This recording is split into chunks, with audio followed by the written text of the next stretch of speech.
সুখী হ'ব বিচাৰে যদি জীৱনত এই পাঁচটা কথা সদায় মনত ৰাখিব। নাম্বাৰ 1, অতীতক সদায় পাহৰি থাকিব লাগিব। নাম্বাৰ 2, বৰ্তমানৰ লগত নিজক জীয়াই ৰাখিবলৈ শিকিব লাগিব। নাম্বাৰ 3, ভৱিষ্যতৰ কথা বেছিকৈ চিন্তা নকৰি কৰি থকা কামবোৰৰ ওপৰত বেছিকৈ গুৰুত্ব দিব লাগিব।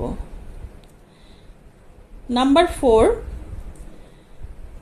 আনৰ লগত নিজক বেছিকৈ তুলনা নকৰি নিজক একক বুলি ভাবিবলৈ শিকক। নাম্বাৰ 5, বেলেগৰ কথাত নিজৰ কাম আধাতে এৰি দিব নালাগে। এনে কৰিলে ভৱিষ্যতে পস্তাব। ভাল লাগিলে মোৰ ভিডিঅ'টো লাইক, শ্বেয়াৰ আৰু কমেণ্ট কৰি দিব।